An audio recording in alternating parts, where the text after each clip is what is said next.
Buenas tardes, en nombre de la Sociedad Argentina de Reumatología y siguiendo todo lo que venimos teniendo semana a semana, nuestro programa educativo en nuestra nueva modalidad, que es la teleconferencia.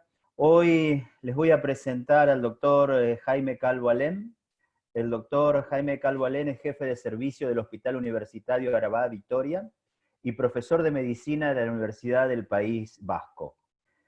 Yo creo que en este momento ustedes están leyendo el título del cual el doctor nos va a hablar, que es Inmunosupresores en el tratamiento del COVID-19, y todos los médicos hemos estado minuto a minuto viendo evidencia y no hemos manejado en nuestras patologías a través de evidencia científica. Y yo creo que esta ha sido una etapa donde en los últimos 3 meses la evidencia tuvo que viajar a una velocidad extrema y a esa evidencia hubo que sumar la experiencia. Y creo que nuestros colegas de España han tenido una experiencia que nosotros aún no la hemos tenido, y es la que le vamos a pedir al doctor Calvo Alén que nos pueda contar. Doctor Calvo Alén, lo invitamos a su conferencia. Gracias. Al final yo voy a coordinar un poco las preguntas. Bueno, pues muchas gracias, Guillermo.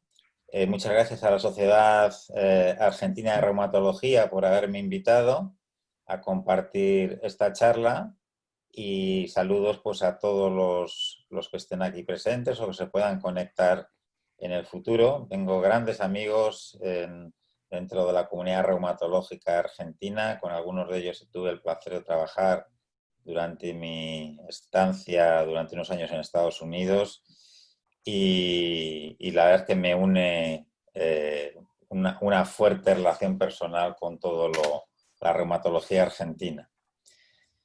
Como ha dicho Guillermo, voy a intentar transmitir mi experiencia dentro de lo que ha sido la acción de un reumatólogo, y quizá extendiéndolo a más parte de mi servicio, dentro de lo que ha sido la infección COVID. Como se ha dicho, en España ha pegado duro y fuerte esta infección, y ha habido especiales focos que por diversas cuestiones pues se han sobresalido. Uno de ellos ha sido evidentemente la capital, Madrid, pero también en la zona del País Vasco, en Álava, en Vitoria concretamente, donde yo trabajo, pues fue uno de los puntos de ebullición iniciales por una serie de circunstancias que trajeron, bueno, pues unos acontecimientos de cierto grado de afluencia de gente, incluso de gente que vino desde Italia, poco antes de toda esta ebullición a nivel europeo, y que ejercieron de un factor difusor. Y de hecho Vitoria se convirtió en un foco realmente importante, y tuvimos durante mes y medio prácticamente el hospital básicamente bloqueado de enfermos ingresados con esta enfermedad. Tuvimos que realizar dentro del hospital o construir dos UBIs aparte de las dos que ya tenía de base. Hubo que más que duplicar la capacidad de las UBIs. Tuvieron que hacer también en el edificio de consultas, trasladar al hospital de día y hacer 2 plantas más de pacientes ingresados. O sea que realmente tuvimos bastantes complicaciones. Pero bueno, finalmente se ha superado, ahora la cosa está muy tranquila. Y a consecuencia de todo este mare magnum, pues hubo muchas especialidades que se involucraron en la lucha del COVID, aparte de internistas, infectólogos, neumólogos, y entre ellas pues la reumatología, digamos, traída también por una serie de, vamos a decir, casualidades, como ha sido determinadas manifestaciones de la infección COVID-19, que remeda algunas de nuestras enfermedades sistémicas, y así también como el uso de determinados fármacos en los cuales los reumatólogos teníamos amplia experiencia. Pues como digo, hemos tenido un papel bastante protagonista, que por supuesto no buscábamos y que quizá no se pronosticaba cuando se hablaba de una enfermedad puramente infecciosa, pero así es la realidad. Para mí ha sido una experiencia, no diría gratificante por todo lo que ha acontecido, pero desde el punto de vista profesional he de decir que ha sido bastante excitante.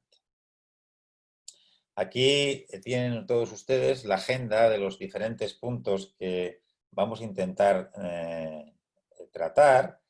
Y más que detallar ahora o listar estos puntos, sí que me gustaría decir que vamos a ir un poquitín de la mano de lo que ha sido mi experiencia involucrándome poco a poco en esta enfermedad y, por supuesto, luego centrándonos un poquitín en lo que ha sido el uso de determinadas moléculas inmunomoduladoras dentro del tratamiento de esta enfermedad infecciosa, y también mostraré algo de la experiencia propia. Bien, me gustaría empezar con algunos conceptos sobre el síndrome del distrés respiratorio. Como todos ustedes saben, el síndrome del distrés respiratorio es digamos, una vía vecinal común a la que se pueden llegar de diversos caminos y que conducen a un cuadro respiratorio realmente agudo, grave, y que muchas veces acaba con la vida del paciente. En esta primera diapositiva, que no vamos a detallar, simplemente son los criterios diagnósticos, la definición de Berlín, que recientemente se publicaba en un New England, que se hacía una revisión sobre este cuadro, ¿no? En él se remarcaba una serie de circunstancias que aquí resumo, que son los puntos fundamentales que constituyen este cuadro, ¿no? En primer lugar, como decía, habitualmente estamos ante un insulto inicial que puede ser de origen infeccioso en muchos casos, pero también tóxico o inmunológico. Se produce una reacción pulmonar, generalmente con un desarrollo relativamente rápido, que conduce a una afectación difusa de lo que es el parénquima pulmonar, muchas veces con ocupación alveolar. A consecuencia hay una insuficiencia respiratoria aguda y, en la gran mayoría de las ocasiones, una necesidad de ventilación asistida, bien con ventilación, o sea, con intubación o sin intubación. Bien, todas estas características, aquí tenemos dos imágenes radiológicas muy características de un síndrome de distrés respiratorio del adulto, en radiología simple, con las opacidades bilaterales, y en la radiología por tomografía axial computerizada.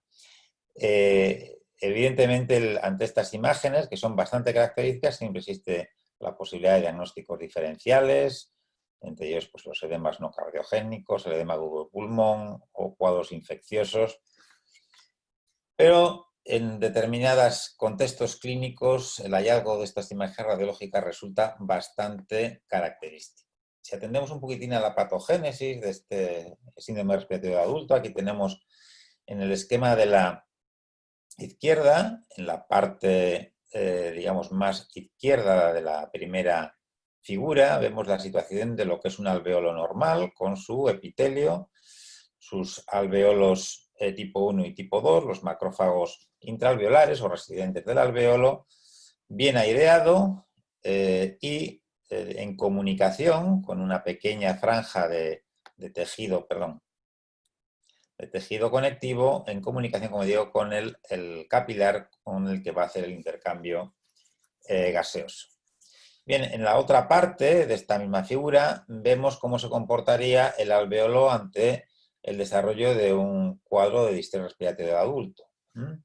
El insulto inicial lo que va a producir es una activación, en primer lugar, de la primera línea de defensa, que es el sistema inmunitario innato, a través de los macrófagos.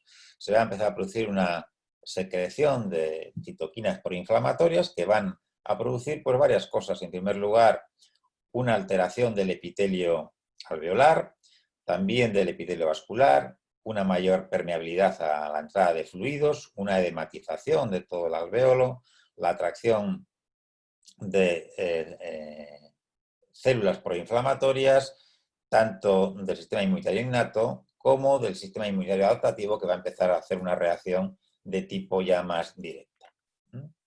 A partir de ahí, la evolución del síndrome respiratorio del adulto puede ser a que todo este montaje del sistema inmunitario en sus dos fases, innata y luego adaptativo, pueda eliminar el agente que ha ocasionado esta reacción inflamatoria, pueda ir reconduciendo digamos, la situación y permitiendo que los tejidos se puedan ir reconstruyendo. Esto sería la fase proliferativa, donde los alvéolos vuelven a proliferar a partir de los neumocitos tipo 2, se formarían los alvéolos tipo 1, se volvería a colocar el surfactante y se volvería un poquitín a la situación inicial. Pero también después, si no se logra una adecuada curación de todas estas procesos inflamatorios que aquejan al pulmón durante el síndrome del distrés respiratorio del adulto, se puede entrar, y dependiendo probablemente de condicionamientos genéticos de respuesta del individuo, en una fase que, en vez de ser proliferativa, es la que llaman la fase fibrótica, en la cual, aparte de la persistencia de la reacción inflamatoria en el intersticio, hay una reacción fibrótica, reactiva, exagerada, que va a poner una pared mucho más amplia para el intercambio gaseoso y va a complicar mucho la ventilación de estos pacientes en las unidades de cuidados intensivos, y es cuando el paciente entra en una fase de alto riesgo que puede conducir a la muerte del individuo.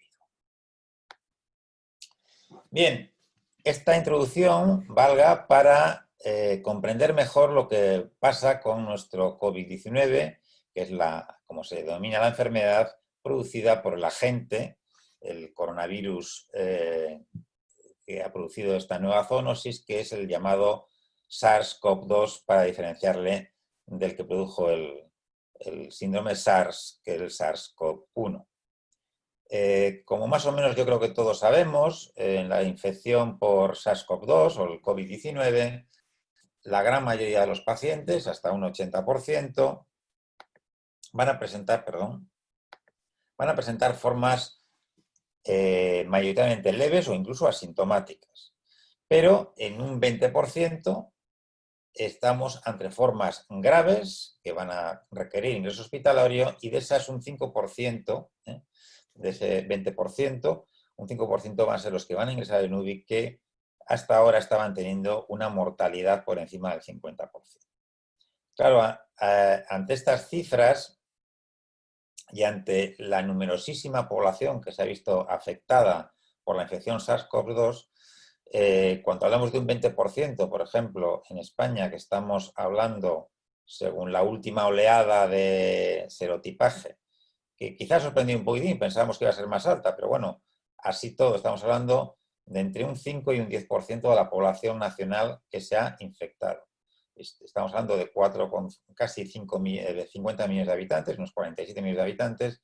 Estamos hablando de entre 2,5 y 5 millones de afectados. Calculen entonces el 20% de formas graves o el 5% de formas UCIables, de qué números estamos hablando. Y por eso nos explicaremos cómo se ha llegado casi al colapso del sistema sanitario nacional.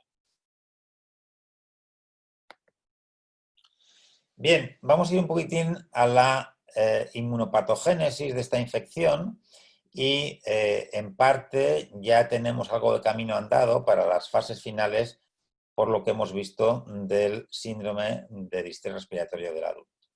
Pero bueno, ¿cómo se produce la infección del SARS-CoV-2?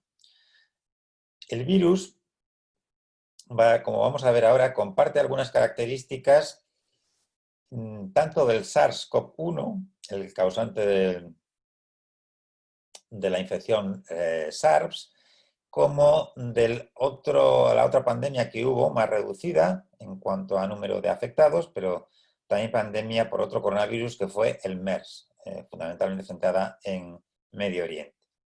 Parece ser que el COVID-19 ha juntado elementos de los dos antiguos o de los dos anteriores coronavirus, que le han producido, por un lado, la capacidad de infectividad del MERS, juntamente con la gravedad del SARS. Entre las dos cosas, pues la verdad es que nos está causando bastantes problemas. El virus, de hecho, para pegarse a las células, para entrar en las células, usa fundamentalmente este receptor, que es el receptor de la enzima convertida de la angiotensina, que es el mismo receptor que utilizaba el SARS-CoV-1. Y lo hace mediante las proteínas S, que tienen dos subunidades, la S1 y la S2. La proteína S, que es la proteína fundamental de estas espículas que tiene el virus y que le da esta característica en corona y que también le da el nombre de coronavirus. Fundamentalmente parece que es la subunidad 1, a través de un dominio de unión al receptor, el que utiliza para adherirse al receptor ECA. Una vez unido a ese receptor, empieza la endocitosis. Ahí interviene la subunidad 2, haciendo una especie de envoltura de toda el virus por la capa de la membrana celular, y además expone algunas también zonas de unión de la proteína S a esta otra proteína que está en la superficie celular, que además es una enzima y que va a ayudar a producir algunas roturas en la composición proteica del virus, que van a ser importantes para liberar el RNA y luego empezar la replicación. De hecho, se han diseñado ya algunos tratamientos que tratan de bloquear estos dos receptores como posibles tratamientos futuros en contra del virus. Bien, el virus, como digo, entra en el endosoma, luego liberará el RNA, el RNA pasará al núcleo, empezará a producir las proteínas virales, se conformarán de nuevo muchos viriones que entrarán en las vesículas citoplasmáticas y serán expulsados al exterior para continuar con la infección viral.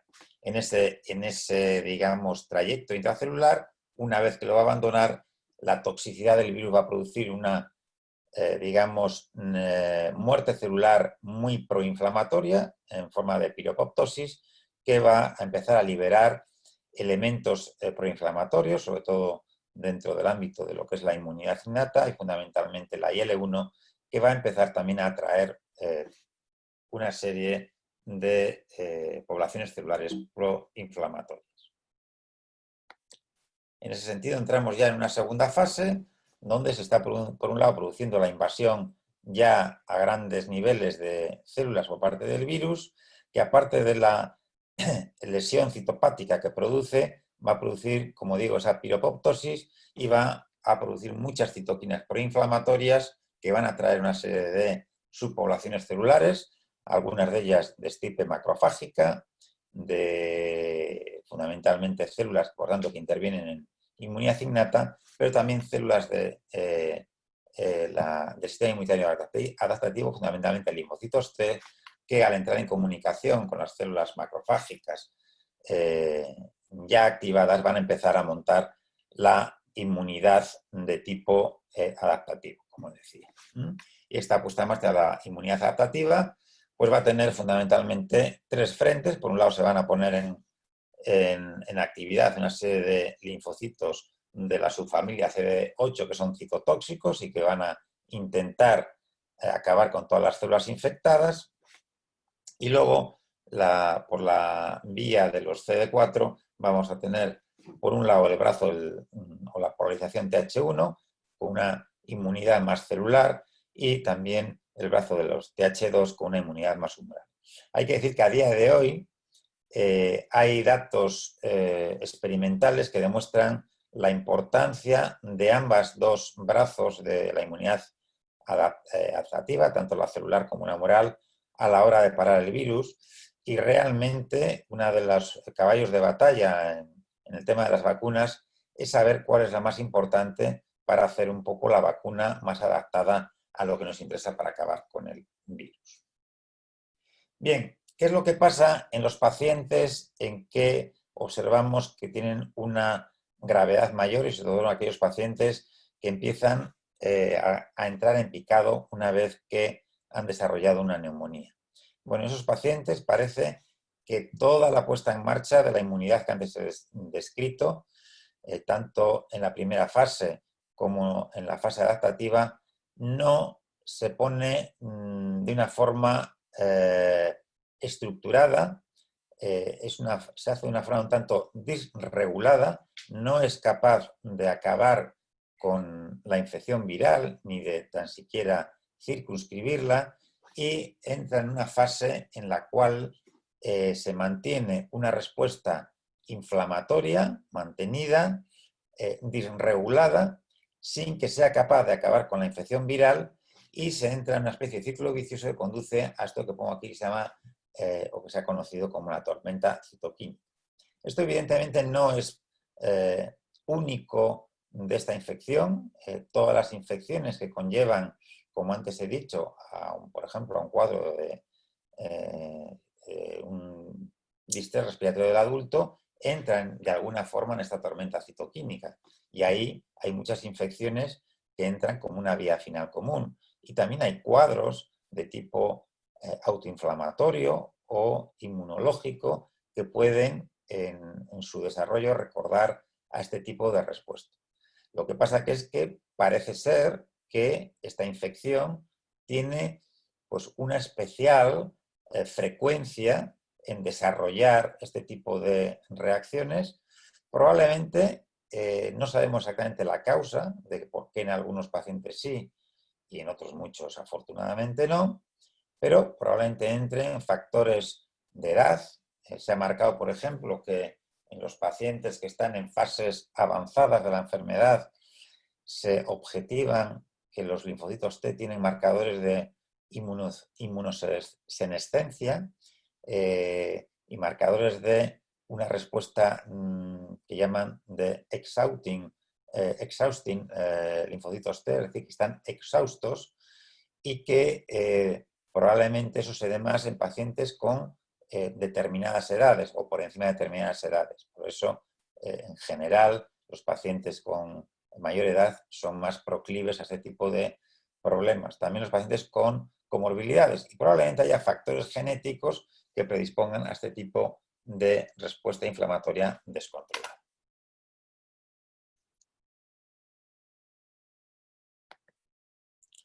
Bien, en esta situación de una infección viral, en la cual ha habido una invasión viral, como siempre que se produce una infección viral, con su más o menos lesión directa de tipo citopático, y en la que hemos entrado en una fase de gravedad por una reacción inmunoinflamatoria descontrolada, que es fundamentalmente la que va a conllevar las complicaciones de la enfermedad y generalmente el mal pronóstico de la misma.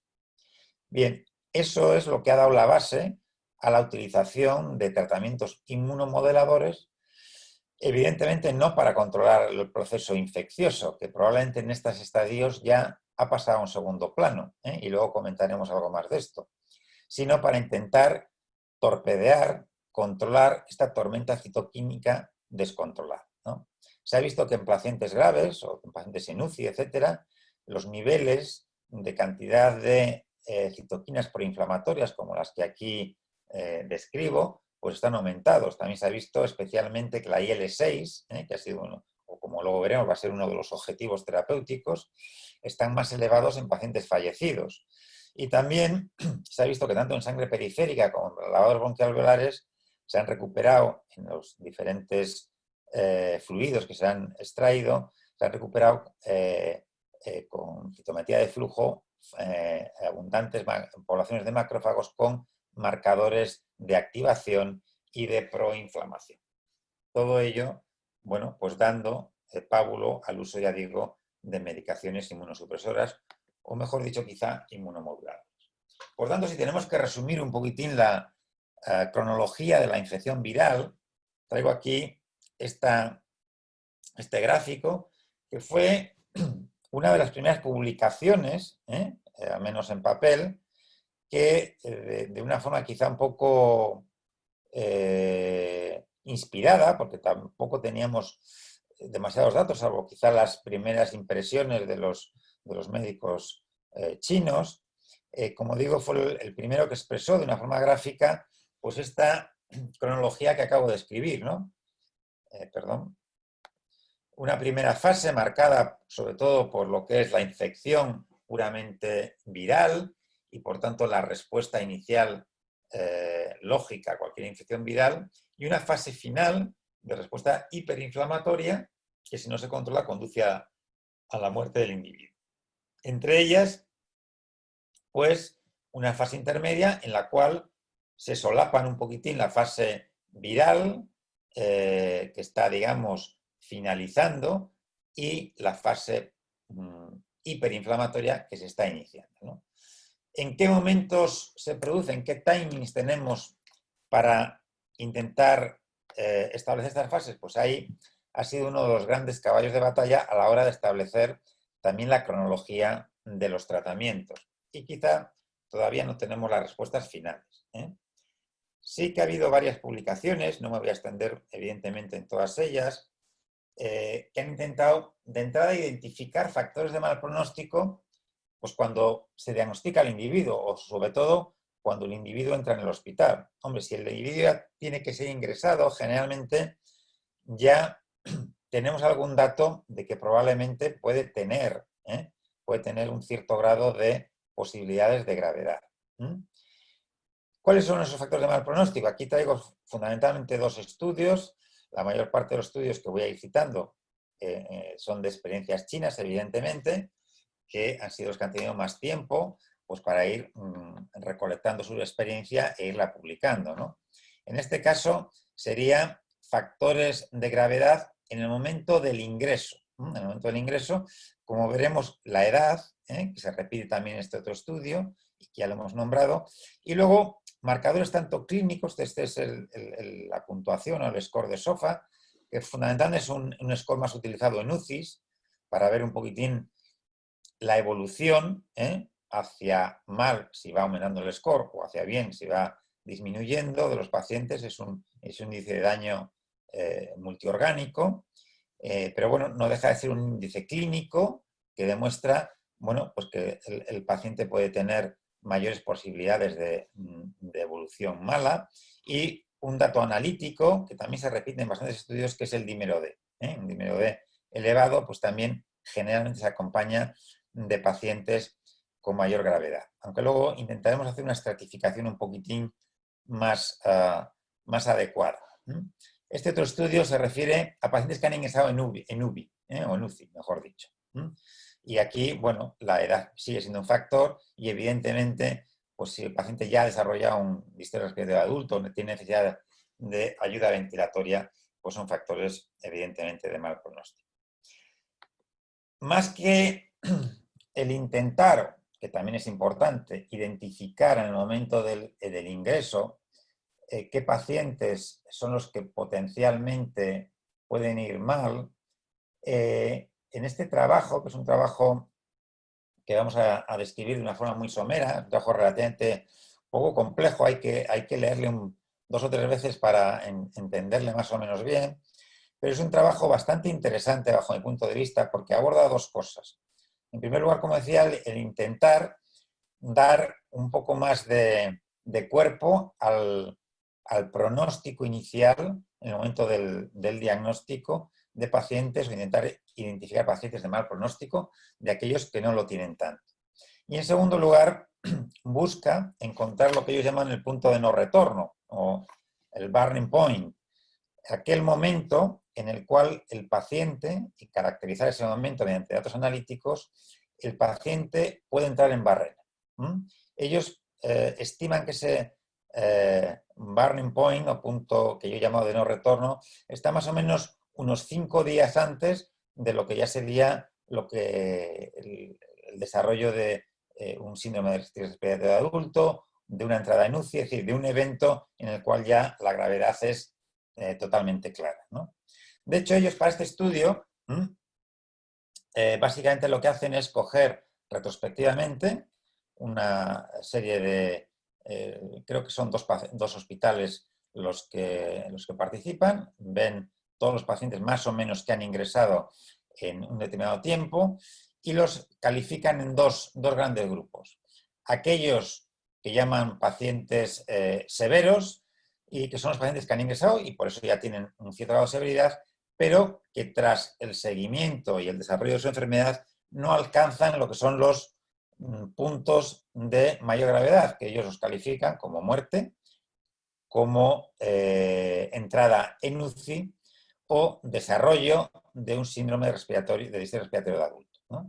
Entonces, ese digamos, desenlace compuesto es lo que ellos denominan el grupo sería este grupo, que es el grupo CP, y el grupo de los severamente, o el grupo de los enfermos críticos, vamos a decir, grupo 1, serían, ya digo, los que alcanzan ese desenlace compuesto. El grupo de los que no alcanzan ese desenlace compuesto serían lo que llaman enfermos severos. Entonces, evidentemente al inicio no sabemos para dónde va cada grupo, y ellos lo que hacen es, a través de una serie de análisis estadísticos de diversos parámetros, y construyen un nomograma. Aquí tenemos los puntos que dan a cada parámetro, de los que escogen a través, como digo, de diversos modelos multivariantes. Analizan al final 5 parámetros, o escogen 5 parámetros: la urea, el dímero D, el LDH, PCR, la bilirrubina. Cada uno, según sus valores, sus unidades de referencia, les establecen, según el nomograma, una serie de puntos, y establecen unos puntos de corte para el desarrollo de este índice compuesto. Como digo, pues es muerte, o entrada en UCI, o fracaso respiratorio, ¿no? Entonces, con ese nomograma, que por encima de 0,7 puntos tienen unas áreas bajo la curva, en sendas curva ROC, pues muy importantes, tanto en sensibilidad como en especificidad. Esto sería para reconocer el mal pronóstico, ya digo, al inicio del ingreso, jugando con estos 5 parámetros. Pero la segunda parte del estudio lo que hacen es centrarse en aquellos pacientes que alcanzan ese índice, desenlace compuesto, los llamados enfermos críticos, ¿no? El grupo de enfermos críticos. Y ahí, pues también vuelven a analizar una gran cantidad de parámetros, lo hacen mediante estas gráficas de box plots, como que analizan dinámicamente día a día cómo se comportan numéricamente estos parámetros. En el medio está el momento en que se cumple ese desenlace, bien entrada en UCI o lo que hemos comentado, ¿no? Y establecen 2 puntos antes de ese desenlace, 5 días antes y 5 días antes de esos 5 días antes, o sea, 10 días antes, ¿no? Y también, una vez alcanzado, en azul sería cómo evoluciona el parámetro ya alcanzado ese desenlace, bueno, pues con la evolución que tenga el paciente. Pero lo importante es lo previo, lo que se ve en rojo anaranjado, que es lo que nos interesa descubrir, qué factores los que nos pueden hacer predecir en el momento en que llegue ese punto caliente, ese punto de no retorno, para intentar retomar las medidas cuanto antes, ¿no? Bueno, básicamente lo que ellos ven, en resumidas cuentas, es que se puede establecer que el punto de no retorno es unos 5 días antes del desenlace, y que a través de los 6 parámetros, que son el LDH, PCR, la urea, la bilirrubina directa, las plaquetas, el descenso de plaquetas en este caso, o el cociente neutrófilos linfocitos, la aceleración en la alteración de cualquiera de estos parámetros 5 días antes, es lo que nos tiene que hacer el prever que este paciente está entrando de forma acelerada en una situación, ya digo, de no retorno, y que es el momento de poner toda la carne en el asado a nivel terapéutico. Bien, a raíz, como decía, de el conocimiento de esta reacción hiperinflamatoria, del desbocamiento de los mecanismos inflamatorios, los doctores chinos empezaron a experimentar con las primeras moléculas de tipo inmunomodulador e inmunosupresor. Antes de que la pandemia azotara a España y que se empezaba ya a oír su surgimiento en Italia, y antes de que, me implicara definitivamente en esta problemática, pues empecé a oír que se estaban utilizando en China anti-L6, y la verdad es que, comentando en el servicio, pues todos nos empezamos a llevar un poco las manos a la cabeza. ¿Cómo vas a tratar un virus con un inmunosupresor, ¿no?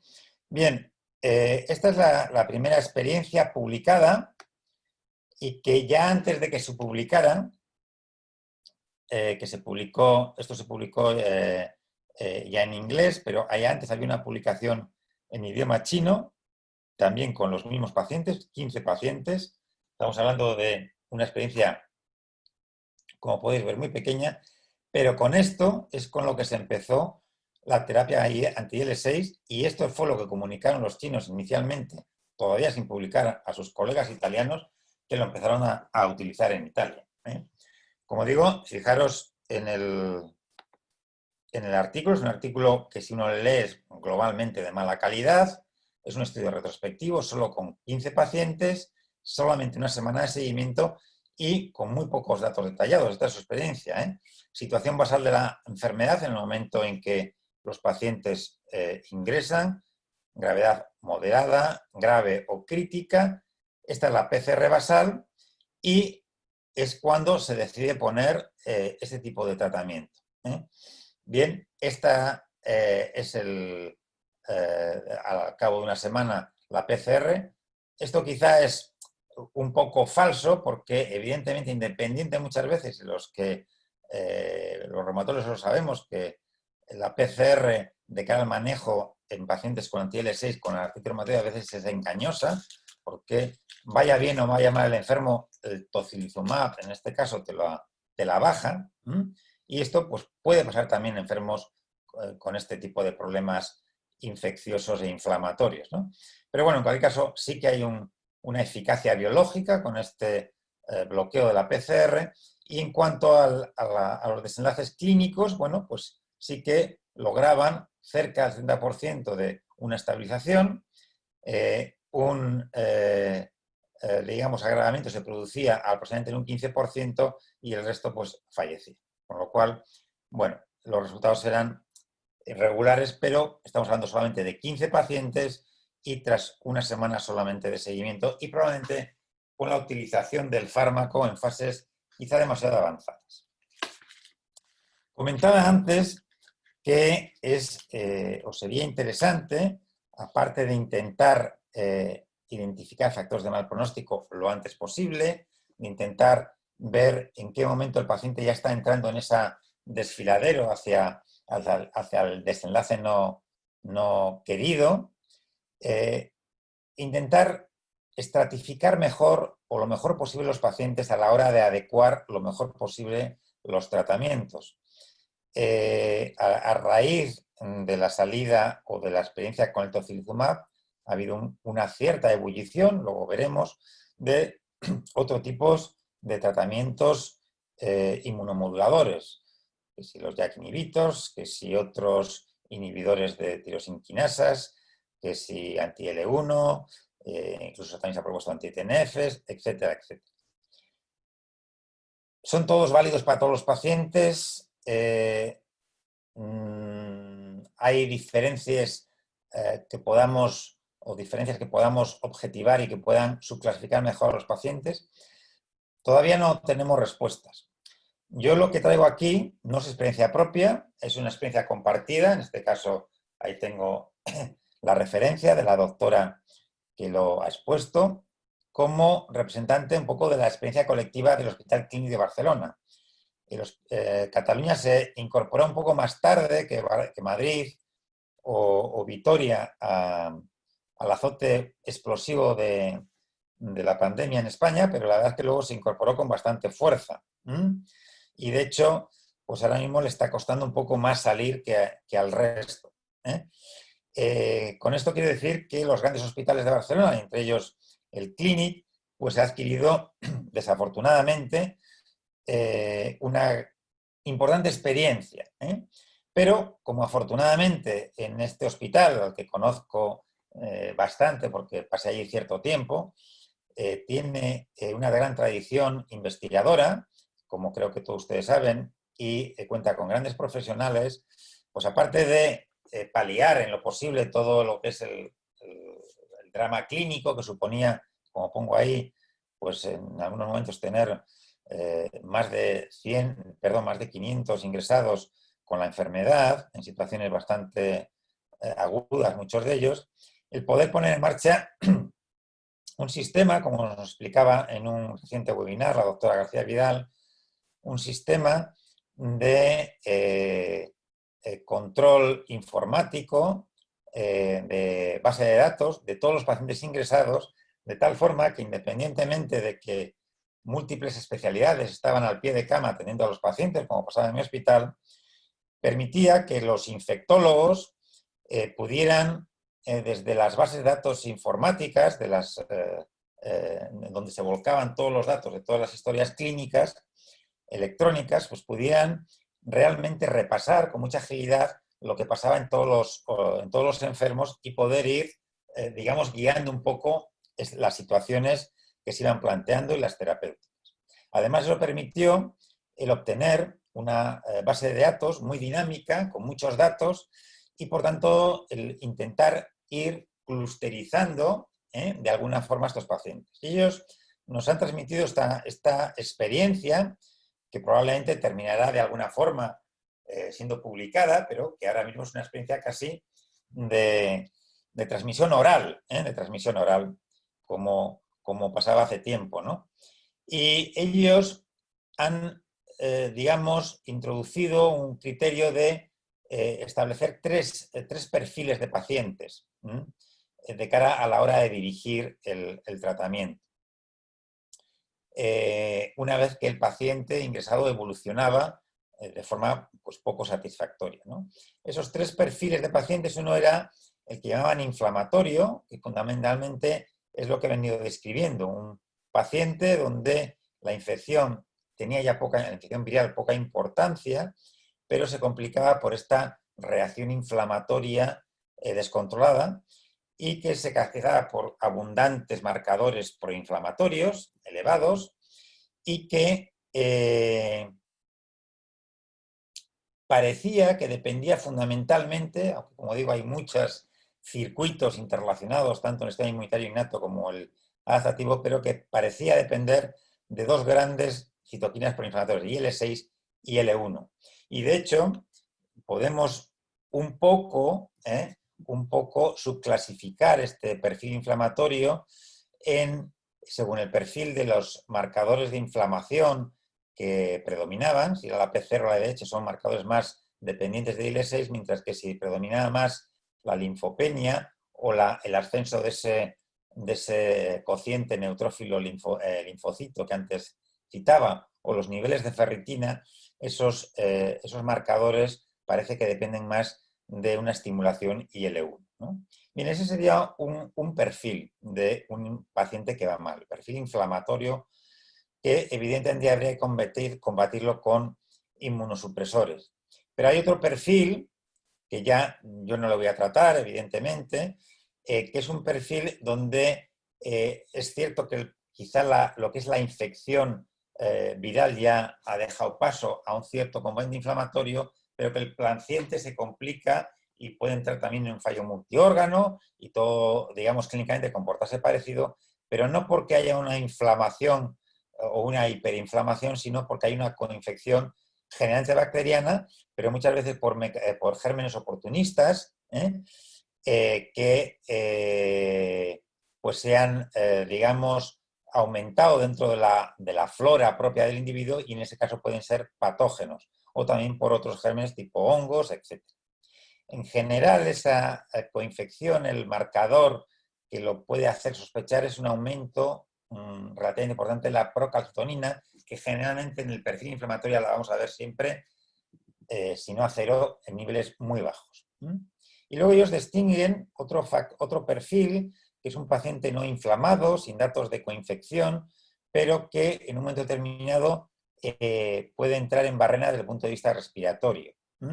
Y ahí es donde se ha visto que esta infección también puede tener o puede crear un ambiente muy trombótico y se ha visto elevación de la frecuencia de complicaciones tromboembólicas en estos pacientes y especialmente la gente o los compañeros del clínic piensan que en pacientes que de repente se ponen malos, donde no hay datos de inflamación a nivel clínico y donde el límite D se hipereleva y en algunos casos se acompaña de troponina, esto es una experiencia propia de ellos, hay que pensar siempre en una complicación tromboembólica.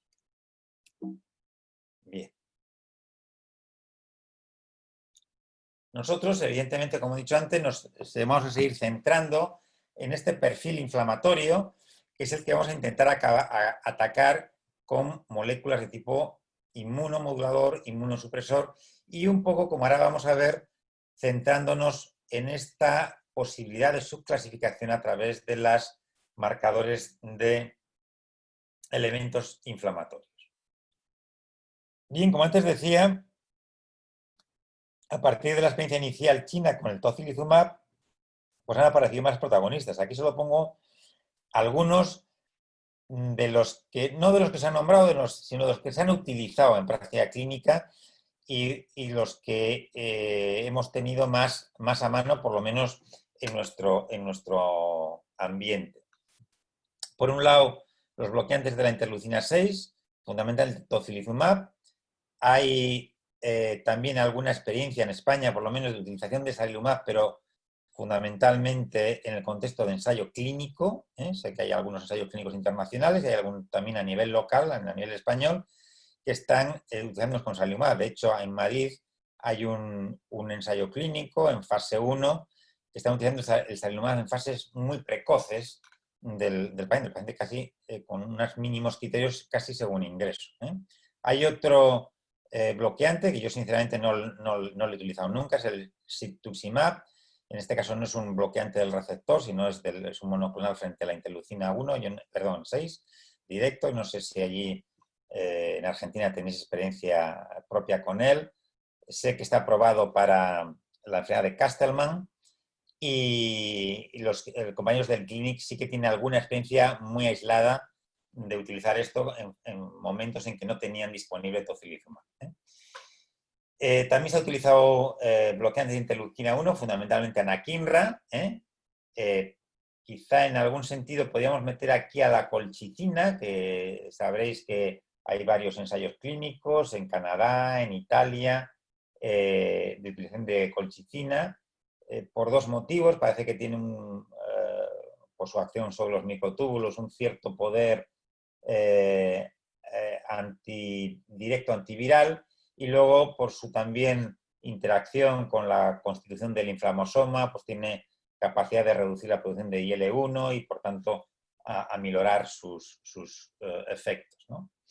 Bien, y el otro tercer gran grupo serían los inhibidores de la JAK, fundamentalmente el baricitinib, que luego comentaremos, y también se ha intentado otro inhibidor de la JAK, el ruxolitinib, que es un fármaco utilizado en los hematólogos para la mielofibrosis. Bien, esta es nuestra experiencia con el tocilizumab, es una experiencia con 72 pacientes. Esto es fundamentalmente es una experiencia descriptiva, la que os traigo aquí. Nosotros tenemos dos grandes bases de datos ahora mismo en fase de análisis. Una experiencia con tocilizumab, que es una experiencia un poco menos reglada, porque fue un poco a caballo de la experiencia que nos iba llegando de Italia y de China y se iba poniendo un poquitín en función de las noticias que iban llegando, de las pocas publicaciones que iban apareciendo, y por lo tanto es un poco heterogénea su utilización en cuanto a el timing desde que se diagnosticó, ingresó el paciente, cuando se empezó a poner el tocilizumab. En cualquier caso, aquí tenéis los principales datos sociodemográficos y los datos, la evolución entre el inicio del tocilizumab y los 5 días post introducir el tocilizumab. Nosotros utilizamos inicialmente el tocilizumab en dos dosis, luego por problemas de existencias con el fármaco, pues se redujo a una única dosis de 600 miligramos en monodosis. Y como digo, estos son los resultados, que simplemente es para ver un poco la evolución casi, vamos a decir, biológica, porque no tenemos, no daba tiempo todavía a ver la evolución clínica de los pacientes. Como podéis ver, fundamentalmente vemos que el tocilizumab era claramente biológicamente efectivo. Pasábamos de una PCR de 165 de media a 10 en 5 días. Los niveles de IL-6 se mantenían exactamente iguales. Claro, estábamos bloqueando el receptor, pero los niveles sanguíneos de IL-6 ahí estaban, ¿no? Y los otros parámetros inflamatorios prácticamente se mantenían parecidos y que se lograba un descenso de la FiO2 en relativamente poco tiempo. Y en cuanto al desenlace, pues como podéis ver, se mantenía un poquitín los porcentajes que antes veíamos parecidos con los médicos chinos, un poco por encima, el 75% de los enfermos se lograba el alta y en el 25% el fallecimiento. Se hizo una comparativa entre los pacientes tratados con tocilizumab que habían recibido alta y que habían fallecido. Quizá lo más destacable es que los pacientes que se les había producido tocilizumab y que habían sido de alta, porcentualmente eran mucho más altos los que inicialmente, cuando se introduce el tocilizumab, no estaban en soporte ventilatorio avanzado. Es decir, que probablemente contra primero se ponga, y ahí vamos un poquitín al descubrimiento, al intentar identificar ese punto de no retorno, probablemente sea posiblemente más efectivo. Hay que reconocer que muchos de estos 72 pacientes se pusieron el tocilizumab pues cuando estaban ya o en las UCLIs de neumología, en situaciones de alto flujo, o en las UCIs ya. Por otro lado, entre altas y fallecientes nos encontraron diferencias en otras variables que se pudieron mirar. Entonces, ya digo, es un análisis muy superficial, todavía queda un análisis más profundo de esta base de datos. En cuanto a uso de otras medicaciones, de comorbilidades, de otros datos analíticos, etc. Bien, a raíz, por tanto, un poco de la experiencia que ya estábamos acumulando con el tocilizumab y de la, digamos, experiencia compartida que antes he comentado de la estratificación de pacientes, siguiendo un poco los conceptos del clinic, establecimos este protocolo que es actualmente como veis aquí es la versión 17. Desde que se empezó, prácticamente en un mes se hicieron 17 versiones del protocolo de tratamiento a nivel del hospital. Y esta es la última versión, la que ya se ha mantenido, la que no se ha cambiado ya pues prácticamente desde que se inició, que fue hace cosa de mes y medio, diría yo. Y este protocolo pues fue un protocolo multidisciplinar en el que intervinieron infecciosas, que fundamentalmente se encargó de lo que es puramente el tratamiento inicial antiviral, que fundamentalmente consistía en hidroxicloroquina y antivirales, el Rinotavir y Lopitavir. Ya sabéis que luego, bueno, ha habido mucha discusión, los artículos del New England diciendo que si este antiviral pues servía para poco y que hoy mismo bueno, todavía no está publicado en papel, pero ha salido ya en prensa, que en un macroestudio que va a salir a la luz en Lancet dentro de poco, retrospectivo, multinacional, con recolección de datos de casi 100.000 pacientes, pues la conclusión final es que la OMS desaconseja ya el no introducir en el tratamiento inicial, ni medio ni final, la hidroxicloroquina.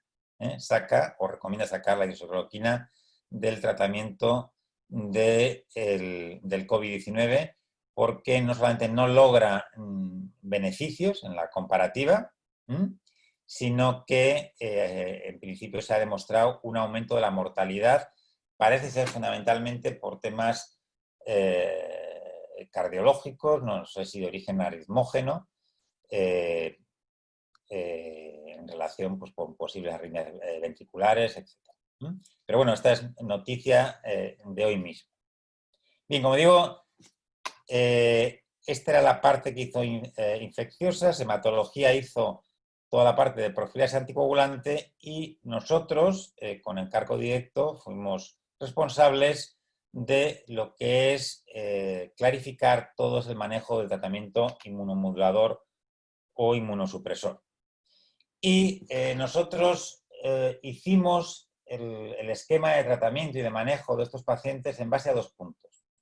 En primer lugar, introdujimos el baricitinib con un espíritu de hacerlo de una forma relativamente precoz. Yendo un poquitín de la experiencia esa que sugería que el tocilizumab, si se ponía en enfermos más precoces podía ser más efectivo, decidimos introducir el baricitinib.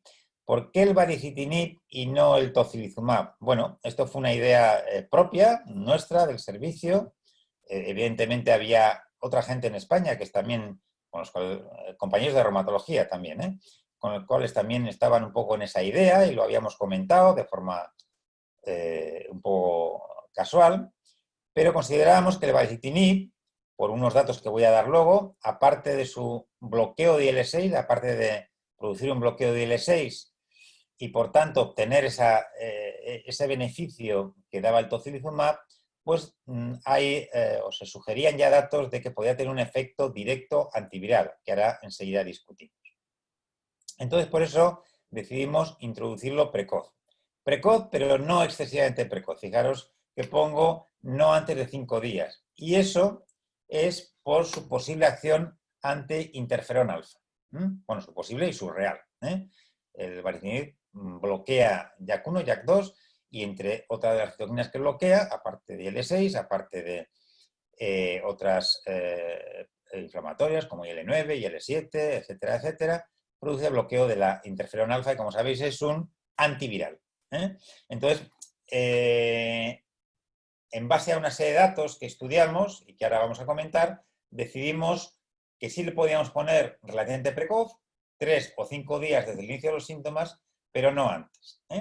Y luego decidimos, en base a los datos que teníamos en los momentos, una serie de marcadores que nos hacían suponer que ese enfermo pues tenía ya unos datos que implicaban un cierto grado de gravedad. Bueno, pues elegimos una PCR alta, mayor de esta puntuación. Nuestro laboratorio lo da en miligramos por decilitro, sería 10 si fuera miligramos litro. La necesidad de oxígeno, por la fuente que sea, no necesariamente, lógicamente por la necesidad, simplemente por cánula, pero necesidad de oxígeno para mantener saturaciones por encima del 92%. Pusimos un límite de edad de 85 años, y luego 2 criterios de los siguientes, o fiebre folícula mantenida durante 5 días, o este cociente, por encima de este cociente de neutrófilos linfocitos, o un dímero D también elevado. ¿Por qué pensamos en esta doble acción antiviral? Bueno, realmente no hay demostración inequívoca, ni en vivo, ni in vitro, a nivel de laboratorio, de un efecto antiviral directo del baricitinib. Sí tenemos datos que se han publicado en un punto de vista en Lancet sobre una institución dedicada a la inteligencia artificial que mediante algoritmos de publicaciones científicas es capaz de visualizar posibles efectos moleculares de determinadas medicaciones que no estén probados de una forma fehaciente. Y en ese sentido, a través, ya digo, de algoritmos de publicaciones científicas, concluyen que el baricitinib tiene acción frente a 2 proteínas, sobre todo la AK1 y también la GAC, que son 2 proteínas que están implicadas en todo el tema de la endocitosis viral. Son 2 quinasas implicadas en la endocitosis viral y podría ser que el baricitinib podría tener un efecto antiviral directo a través de ese mecanismo. Y luego, lo que he comentado antes del bloqueo citoquínico.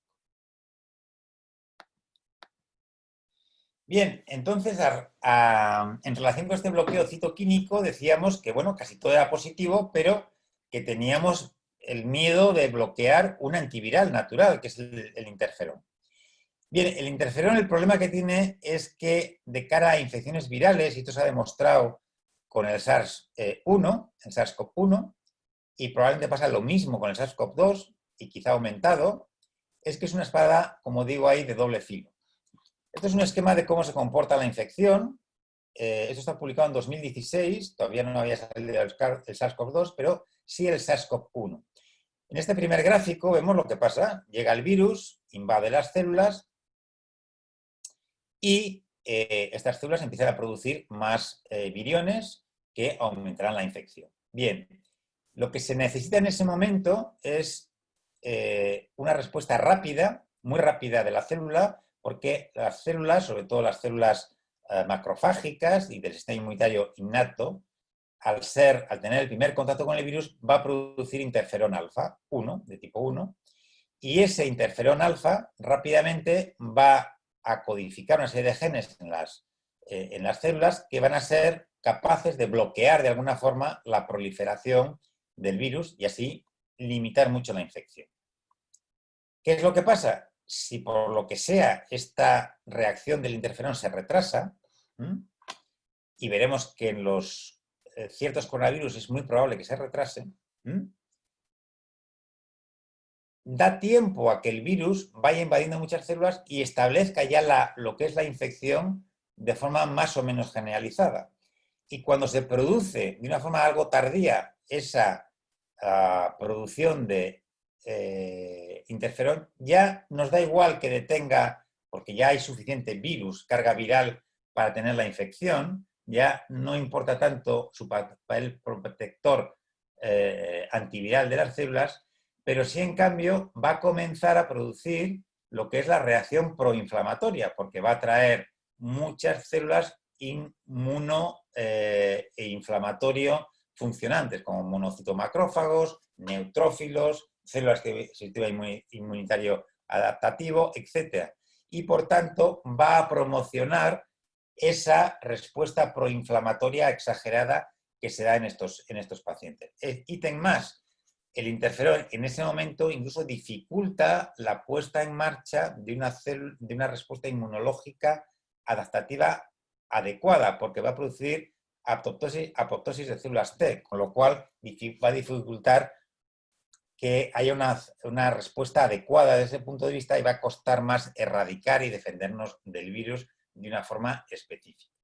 Por lo tanto, tenemos esta doble espada a la hora de utilizar el interferón. ¿Por qué decía antes que los coronavirus pueden provocar una respuesta tardía de las células a la infección vía interferón alfa? Bueno, pues porque se ha visto que tanto el SARS-CoV-2 como el SARS-CoV-1, el SARS-CoV-1 como el SARS-CoV-2 tienen mecanismos que de alguna forma esconden aquellas partes virales que son capaces de estimular la respuesta del interferón. Son capaces de recubrir el RNA con una serie de capas, de hacer una doble envoltura en el endosoma de los viriones para que no estimulen, o incluso de producir proteínas que limitan la producción de interferón en las células humanas. Con lo cual, todo eso hace que determinados coronavirus, y entre ellos al que nos enfrentamos, sea capaz de retardar la respuesta vía interferón. Por eso, a la hora de utilizar el baricitinib, no lo queremos poner muy pronto para no molestar la posible respuesta temprana y rápida de interferón, si esta se puede producir, pero no nos molesta producirlo, ponerlo ya a partir de cierto momento, porque puede ser hasta también beneficioso a la hora de controlar la enfermedad. Bien, hay una experiencia ya publicada, temprana, italiana, con baricitinib. Nosotros cuando hicimos este protocolo, que todavía no acabo de contar, se me ha quedado, para que no perdamos un poquitín la referencia, en la fase inicial, paciente que ingresa, ciertos criterios de gravedad, y si han pasado 5 días de inicio, aparte del tratamiento de base, que en ese momento, ahora ya no, pero en ese momento era hidroxicloroquina más el antiviral, introducir baricitinib, 4 miligramos. Bien, pues hace poco, bueno, no se ha publicado todavía, yo de hecho tengo las pruebas de literatura, pero está ya impresa en el Journal of Infection y es un resultado de solamente 12 pacientes, con 12 controles. Y bueno, aquí podemos ver un poquitín algún dato demográfico, edad media, 63 años, días de evolución. Fijaros que más o menos coincide con el tiempo en que nosotros estamos estimando ponerlo. Saturaciones en el momento de la puesta. Eran pacientes, no parece que demasiado en ese momento afectados, con una mediana de PAFI de 2,90, se cercana a 300, o 2,70, cercana a 300, que es bueno, una cifra todavía no demasiado alarmante, aunque empieza a decaer, y una PCR aumentada. Bien, este es el desenlace al cabo de los 12 pacientes, al cabo de 2 semanas. No hay problemas de seguridad. El intervalo, el grado de ingreso en UCI, pues son 4 de los 12 controles tuvieron que ir a UCI, mientras que ninguno de los tratados con baricitinib, y lograron ser dados de alta a las 2 semanas, 7 de 12 en el grupo baricitinib y 1 de 12 en el grupo control. Bueno, es una experiencia muy pequeña, inicial, para entrar un poco también en materia. Bien, como decía antes, nuestro protocolo no acababa ahí. Es decir, si el paciente con baricitinib se estabilizaba y iba bien, ahí se quedaba, pero si a las 48 horas, porque eso sí, queríamos, atendiendo a todo esto que hemos hablado del punto de no retorno, etcétera, no dejar pasar más de 48 o 72 horas, si veíamos que había un empeoramiento clínico y analítico del paciente, establecíamos una estratificación de ese paciente inflamado en base un poco a los criterios que antes he explicado de la experiencia del clínico, ¿no? Si objetivábamos que fundamentalmente era un paciente que empeoraba porque tenía marcadores de afectación fundamental a base de interleuquina 6 con una PCR muy elevada y de interleuquina 1 porque tenía una ferritina también muy elevada, al baricitinib le añadíamos anakinra. Si había una mala evolución clínica, pero los niveles se mantenían elevados de PCR, pero la ferritina en unos niveles o no aumentaban, pero vamos, no se elevaban importantemente y se mantenían por debajo de este nivel, lo que hacíamos era suspender el baricitinib y introducir el tocilizumab. Estas eran las dosis que utilizábamos de anakinra, que son totalmente empíricas, porque en esto no hay publicaciones regladas sobre anakinra y hay experiencias individuales y cada uno ha puesto un poquitín las dosis que le han parecido más oportunas. Pero bueno, todos o todas más o menos concluían que había una dosis inicial de carga y no una dosis de mantenimiento. Bien, este más o menos era el protocolo de manejo de tratamiento completo que hemos utilizado. Sobre la interleuquina 1, como he dicho, realmente sí que hay demostraciones clínicas y analíticas de que la IL-1 está elevada en los pacientes con COVID. No hay datos definitivos sobre estudios de correlación entre pronóstico y fluctuación de los niveles de IL-1. Es bastante heterogénea la literatura al respecto.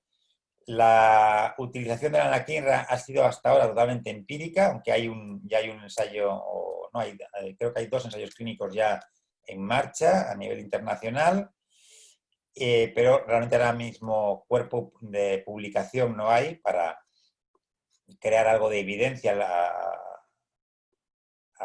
en relación con la misma. Y sí que hay alguna publicación que se ha reportado sobre una posible relación entre el uso de corticoides y descensos de los niveles de IL-1. Yo no he entrado en esa presentación en el uso o no uso de corticoides.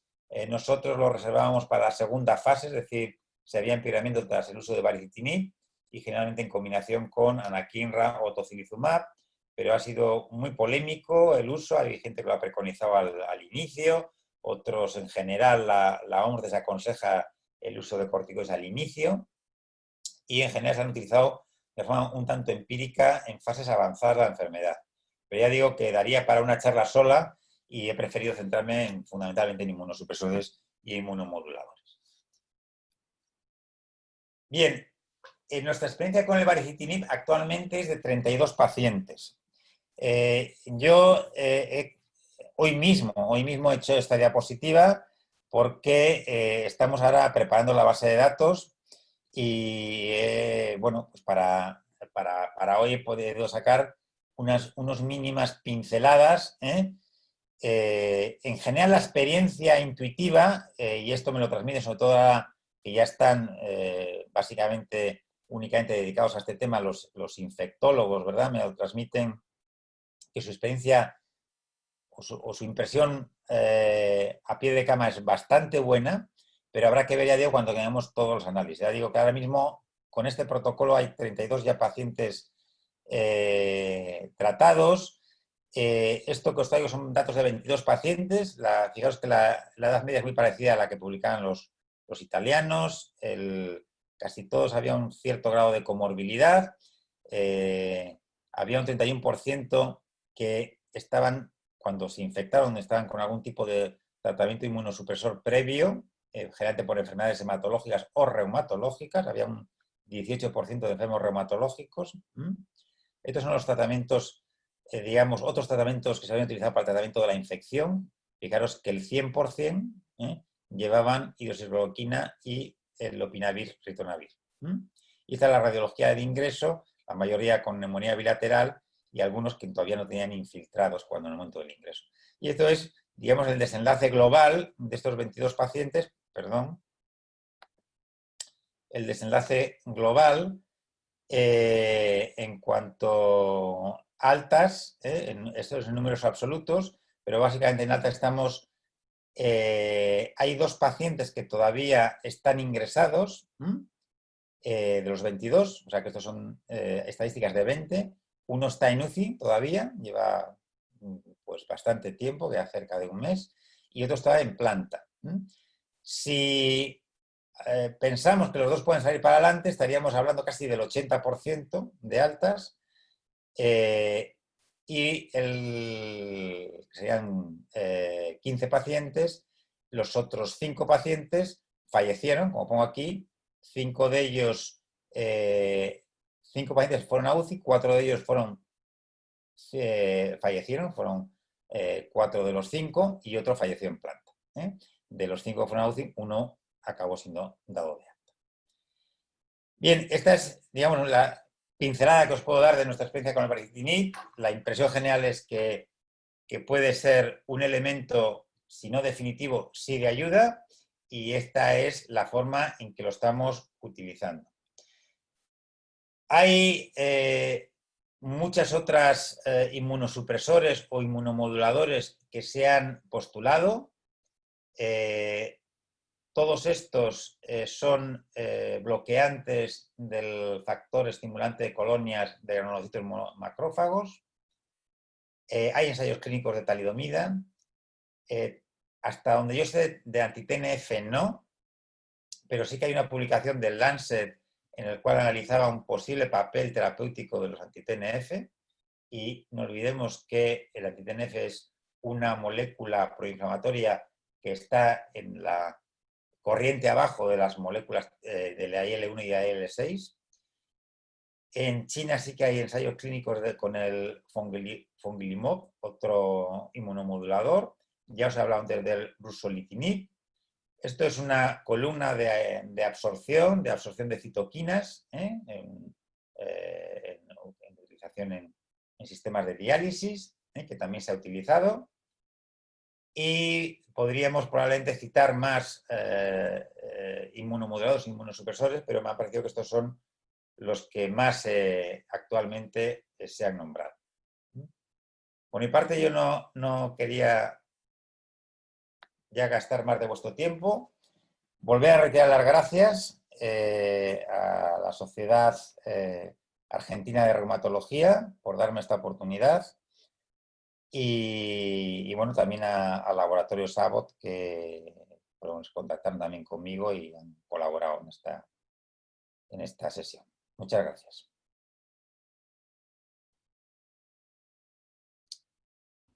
Bueno, muchas gracias, Jaime, por tu charla, excelente. Y creo que es oportuno como para abrir la posibilidad de preguntas. El tema fue verdaderamente amplio. Y aquí ya empiezan a aparecer un par de preguntas. Y bueno, la doctora Ana Bertoli de la ciudad de Córdoba nos dice, ¿por qué decidieron utilizar baricitinib en primer lugar y no un anti-IL-6 en su protocolo? Bueno, en primer lugar, déjame que salude con todo mi cariño y todo mi corazón a Ana, a la que me une una profundísima amistad. Hemos tomado un mate juntos y eso une mucho. ¿Eh?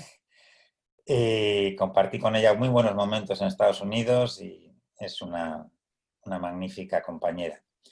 Y respondiendo un poquitín, creo que antes he esgrimido un poco las razones.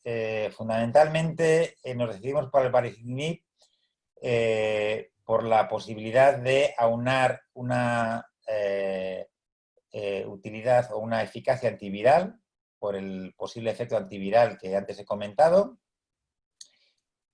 Por ello se justifica también quizá una introducción más precoz y ahí también aunar el bloqueo anti-L6. La posibilidad de que el bloqueo a otras citoquinas pueda también ser beneficioso, yo sinceramente ni lo he leído ni lo puedo decir. Lo que sí analizamos un poquitín fue el tema del interferón, pero también nos convenció bastante que, dejando un margen de seguridad, no íbamos a causar daño y antes bien incluso beneficio al bloquear. Una segunda pregunta dice que si bien se utilizó baricitinib, ¿qué nos podría decir sobre tofacitinib al respecto? Bueno, el tofacitinib en principio lo desechamos porque no había demostrado que tenga esa posible acción antiviral. Por el diferente perfil de bloqueo de quinasas, parece que no tiene ninguna acción sobre las proteínas AKK1 y GAC. Entonces, en ese sentido, decidimos priorizar el baricitinib. Y con respecto a los estudios previos, si bien esto da poco tiempo porque es una bola de nieve, si tuvieron alguna precaución de estudio previo al paciente antes de indicar el inmunosupresor, como lo hacemos habitualmente en nuestros pacientes con enfermedades reumáticas antes de un biológico o un inhibidor de JAK. Bien, en ese sentido lo estuvimos discutiendo. Dado la premura de tiempo, evidentemente no se podía hacer una prueba de Mantoux. Sí que se decidió pedir un cuantiferón en la analítica digamos, previa a sacárselo antes de ponerlo, pero en cualquier caso también pensábamos que, teniendo en cuenta que la utilización de baricitinib va a ser entre 7 y 10 días, las posibilidades de que pudiera haber algún tipo de problema de tipo tuberculoso y eso eran muy, muy escasas, ¿no? Otro tema era el tema de los herpes y esto, pero también pensábamos que en la situación en la que estaba el paciente y con un lapso de utilización tan corta no iba a ser el problema real para la utilización de este fármaco. Mientras están ingresando alguna pregunta, y hay muchas felicitaciones y muchas gracias en nuestro chat, hubo una parte donde usted nombró la anticoagulación y la participación de los hematólogos. En su protocolo, ¿era exclusivamente en esos pacientes con más riesgo, con dímero D más alto, por ejemplo, o era de regla, aunque sea profilaxis con anticoagulación? Profilaxis hacía en todos, sí. Bien. Hacía en todos los pacientes que ingresaban con COVID. Y una vez que el paciente, esta es una pregunta mía, cuando se recuperaba y salía de alta de la unidad de cuidados intensivos, ¿en qué momento suspendían el baricitinib? El baricitinib en principio se daba entre 7 y 10 días. Y siempre 4 miligramos, ¿no se planteó la dosis de 2 miligramos en alguna Planteó la situación? dosis de 2 y está escrito en el protocolo que en pacientes con antecedentes de trombosis previa, por el hecho de que el COVID es algo protrombótico y si tenía antecedentes previos y con, bueno, ese tipo de dudas que ha creado en algunas ocasiones, pues en esos pacientes se recomienda utilizar 2 miligramos de baricitinib. Bien, ese era un poco el objetivo de la pregunta. Y aquí una doctora nos pregunta, ¿por qué cree que no hay estudios con anti-TNF, así como los hay con estas otras drogas? La verdad es que no lo sé contestar. Me he referido antes que efectivamente yo al menos no tengo conciencia de ninguna publicación en que haga referencia ni a experiencia, aunque sea mínima, con anti-TNF, pero sí que leí una editorial del Lancet donde no sé, no recuerdo muy bien el título, pero algo así como ¿para cuándo los anti-TNF en COVID? O una cosa así, ¿no? Y, bueno, pues justificaba su utilización, incluso también con las posibilidades de algún efecto antiviral. De hecho, me sorprendió hace no mucho que leí una revisión, no recuerdo ahora mismo la revista, creo que es en el Journal of Autoimmunity, pero no me lo hagan totalmente caso, en el cual analizaba desde un punto de vista reumatológico pues casi todos los inmunosupresores, no solamente biológicos, ¿no? Pues inmunosupresores tipo micofenorato, tacrolimus, etcétera, etcétera. Y curiosamente, en casi todos ellos veían o describía efectos directos antivirales, no específicamente frente a coronavirus. Por ejemplo, el micofenorato era frente a otro tipo de virus, pero curiosamente me llamó la atención de que casi todos los inmunosupresores tienen demostrados efectos antivirales frente a determinadas familias, ¿no?, de virus. El hecho de por qué no se han utilizado los anti-TNF no lo sabría decir. Yo creo que en general probablemente no haya dado tampoco margen de tiempo. Yo creo que en general la impresión con el bloqueo de IL-6 ha sido aceptable porque sí que ha habido bastantes pacientes que parecían que se encarrilaban a ese final en UCI que era infausto y se salvaban y se mantenían en planta a la introducción del tocilizumab, y yo creo que la gente se ha focalizado en esa vía. Pero no sabría decir otra razón. Bien.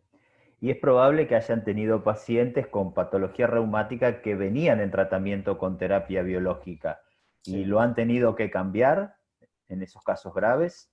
Nosotros, los pacientes que hemos tenido, y hemos tenido gente infectada que nos han avisado o que han ingresado, pero la mayor parte nos han avisado ellos mismos, que estaban con infección certificada. Entonces, lo que hemos hecho ha sido, sí, suspender temporalmente, por precaución, el biológico, generalmente era anti-TNF. La Sociedad Española de Reumatología, luego también leí que la ACR sacó unos consejos parecidos. En general, la Sociedad Española de Reumatología, la posición que recomendó frente a la pandemia en los pacientes con terapias biológicas, inmunosupresores, reumatológicos, era mantener los tratamientos, salvo que haya infección activa, ¿no? Bien. Porque sí tuvimos, sobre todo al inicio, una riada de llamadas de pacientes que hacían, que Bueno, suspendían, bueno, eso fue eso nos ha pasado a todos, sí, a todos. seguramente, a todos. Aquí una colega nos pregunta si con respecto a pacientes pediátricos, si han tenido experiencia y cuál fue el primer inmunosupresor que utilizaron. Directa no hemos tenido, que yo recuerde, en el hospital. No ha habido ningún paciente pediátrico.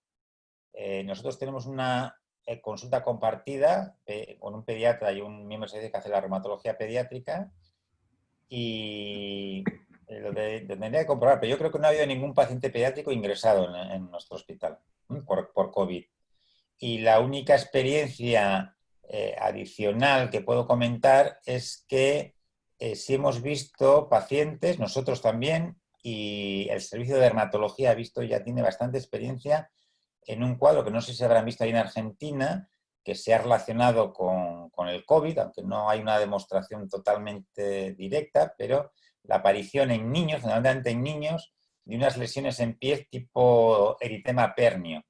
Yo no sé si en Argentina habéis tenido experiencia en ese sentido, pero aquí en el otro día hablé con el servicio de dermatología y ya tienen 70 casos acumulados, y nosotros en dermatología también hemos visto alguno de forma, nos lo han enviado como posible vasculitis y eran cuadros de eritema pernio en el contexto de una infección por COVID, en una época del año donde habitualmente no vemos esas lesiones.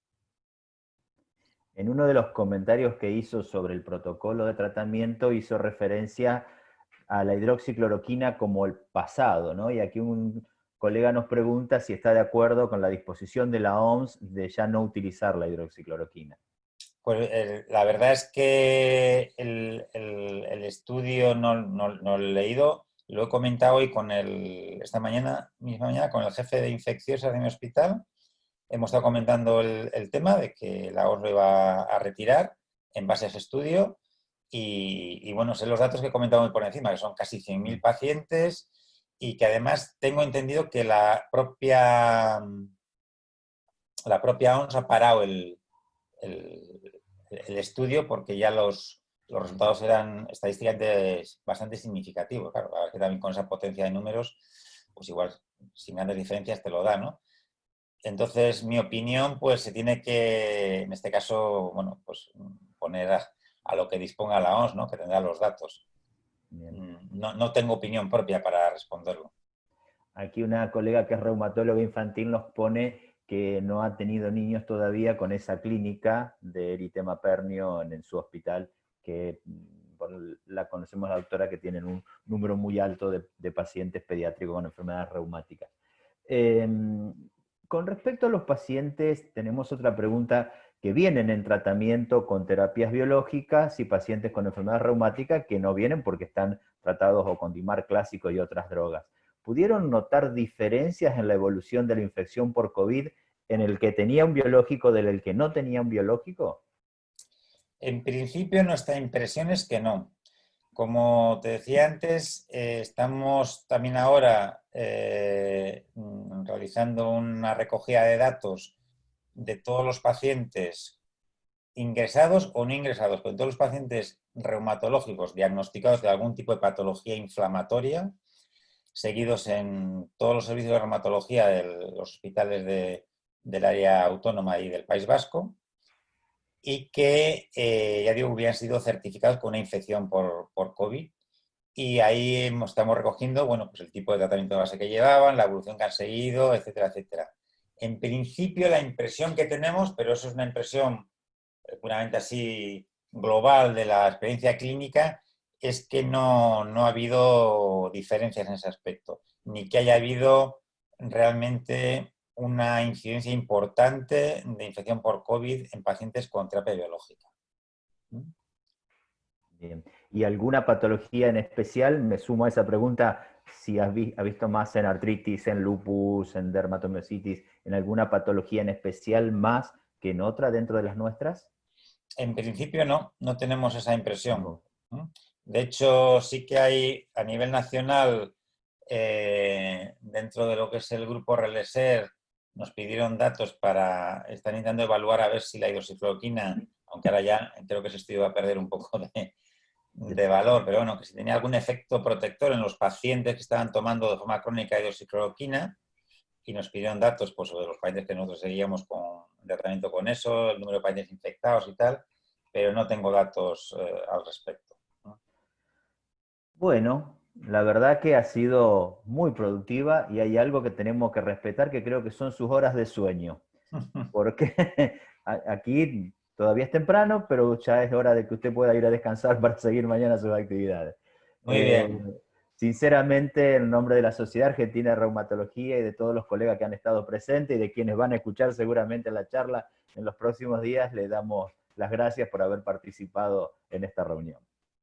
Bueno, pues muchas gracias a vosotros y si me permites un último apunte, aparte de despedirme otra vez de Ana, también recordar a algunos amigos especiales de Argentina, como Sergio Toloza, con la pasé buenos momentos en Estados Unidos, o la saga de los Pons Estel, tanto a Bernardo como a su hijo Guillermo, o a Enrique Soriano, con el que estuve compartiendo revisiones de ACR el año pasado en el ACR.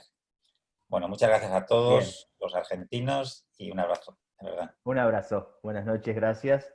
Y gracias a todos los que estuvieron presentes en esta charla y los esperamos en la próxima de la Sociedad Argentina de Reumatología. Buenas tardes, buenas noches.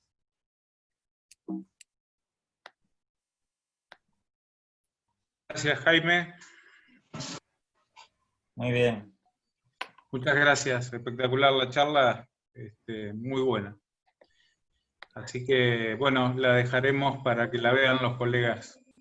Pues nada, a vuestro servicio y disponer de ella. Bueno, gracias, Un Vale, abrazo. hasta luego.